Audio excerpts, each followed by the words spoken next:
Most New York families moving to Miami think they have it figured out, but they don't. And it's not because they're wrong about one thing, but because there are three things that need to line up for this move to actually work. When people talk about moving from New York to Miami, they start with the money. And honestly, that makes sense. The tax difference is real. The cost of living math is also real. For a high earning family, the financial delta between those two cities is significant enough to force that conversation. But here's what I've learned from working with families who actually made this move. The money is what opens the door. It's not what keeps people here. What's actually happening, and this is something people don't see until they're in the middle of it, is a three-stage shift. Stage one is financial. That's the hook. Something about the numbers stop making sense, and for the first time, the idea of leaving goes from theoretical to real. Stage two is lifestyle. That's the decision. The family starts looking at what their daily life could actually look like somewhere else. The space, the pace, how the week actually operates. And that's where the move either gets justified or falls apart. Stage three is commitment. That's what determines whether this is permanent, whether the family builds enough confidence professionally, socially, personally, to stop looking back. Most New York families I work with have stage one handled before they ever even call. They've done the math, they know the numbers work. Where things go wrong is stages 2 and 3. And that's exactly what I work through with families before they ever commit to this move. All 3 stages, not just the first one. And if we haven't met, my name is Roque Castro. I've been helping families navigate this decision for over 15 years. If you're in the middle of it right now and want to talk it through, my contact info is down in the description below. No pitch, just a real conversation. And now, if you're ready, let's get into it. This is where every conversation starts. And I get why, because the numbers, they're hard to ignore. High-income families are leading this migration. Billions in adjusted gross income are leaving New York every year. And the movement is concentrated at the top brackets. When you combine New York State and New York City taxes, the pressure on net income is significant. Florida's zero state income tax creates an immediate financial delta that at a certain earning level, you can't just rationalize away anymore. And then the cost of living compounds it. Housing, childcare, the daily overhead of operating a family in New York, it doesn't matter how much you're making. There's a ceiling effect where your income is going up, but your lifestyle isn't moving with it. So the math makes sense. I'm not going to argue that, but here's where I'd slow things down a bit. Most families run the tax comparison and assume there's a big net savings waiting on the other side. The reality is a little more nuanced than that. What you save in state income tax, you start giving back in places that don't exist in New York, or at least not at the same scale. Homeowners insurance in South Florida is a different line item than anything you've budgeted for before. Property taxes reset when you purchase a home here, and that hits a little harder than some actually expect. And if your kids are in private school, that cost doesn't disappear. It shifts. And depending on where you land, you may be trading walkability for car dependency, which has its own monthly number. So is there a financial benefit? Yeah, but it's not a windfall, it's a reallocation. The money just doesn't pile up in a savings account. What actually happens is you get more control over where it goes. Some families put it into a home with space they couldn't afford or get in New York. Some put it into travel, some put it into investments, some into a boat. The point is, the difference is there, but the value of this move isn't that you save a fortune, it's that your money starts working differently. But here's the mistake. If this was only about money, people wouldn't stay. Once the money side is open, something else starts happening. You stop just running numbers and start asking a different question. What would our life actually look like if we did this? And that question changes everything, because up until that point, this was an exercise on paper. Now it's personal. For most New York families, the first thing that hits is space, not as an abstract idea, but as a physical reality. You're raising kids in an apartment where the living room is also the playroom, is also the home office. It works because New York makes it work. The city fills in what the apartment can't. But at a certain point, especially with growing kids, the walls start closing in and the city stops compensating for it. Miami flips that equation.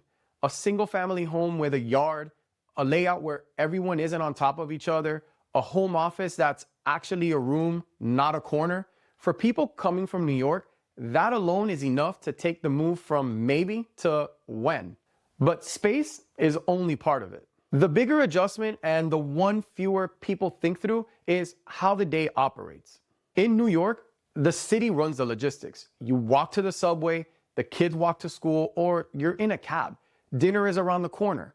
Everything is stacked and compressed, and you move through it on momentum. Here, you're building that structure yourself. Every school pickup is a drive. Every errand is a separate trip. The rhythm of your day isn't handed to you, you own it. Some people find that liberating, some find it exhausting.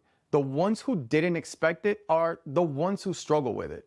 And then there's what people don't put on the spreadsheet at all: the outdoor access. Not as a vacation amenity, as a daily operating condition. Your kids are outside after school in January. Weekend plans default to being outdoors. The water is 15 minutes away from most of the family neighborhoods.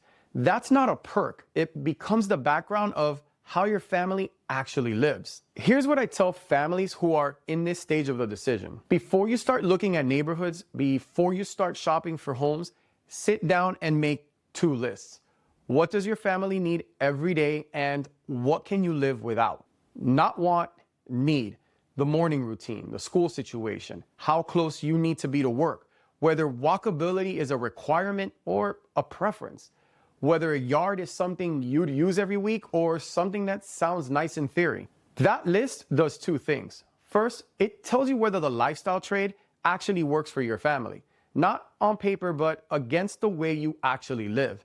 And second, it starts narrowing down where in Miami you'd actually land, because every neighborhood here delivers a different version of that list. When that exercise clicks, something changes. You stop talking about leaving New York and start building a picture of something specific. That's when you know things are getting serious. Now, once that lifestyle piece locks in, there's one more question people need answered. So the money gets you to the table. The lifestyle gets you to the decision. But here's the question that determines whether you're still here in 5 years. Is Miami building something that lasts, or are you moving to a moment? 5 years ago, that was a fair question. People came down here with 1 foot still in New York. They kept the apartment, they kept the option open. Miami was an experiment. But that's not what's happening now. Amazon expanded corporate operations into Wynwood. Varonis relocated its global headquarters from New York. Microsoft consolidated its Latin American teams in Brickell. The Faena district is breaking ground on a 14-acre cultural campus along the Miami River. A $520 million waterfront deal just closed in Brickell, the largest land acquisition in the city's history. The professional infrastructure, the cultural investment, the capital commitment, it's being built in real time. And that changes the psychology of this move completely. What I see in families today is different. They're not hedging, they're making primary residence commitments because the professional ecosystem and the community depth now support it. And there's a compounding effect that doesn't get talked about enough. People follow people. When your former colleague is here, when your kids' friends from New York end up in the same school, when your professional network starts rebuilding itself without you forcing it, the question stops being, can we make this work? And starts being, why would we ever go back? I want to be straightforward about something, because this is where a lot of Miami content gets it wrong. Miami is also losing residents. People who've been here for years are leaving for Orlando, Tampa, Atlanta. The affordability pressure is serious. Miami currently tops the UBS Global Bubble Risk Index. It passed New York as the city with the most million-dollar listings in the country. So is the city growing? Yes, at the top. Is it getting more expensive? Significantly. And for the families watching this, that's the commitment question in plain terms. You're not moving to a cheap city. You're moving to a city that's repricing itself around the wealth flowing in.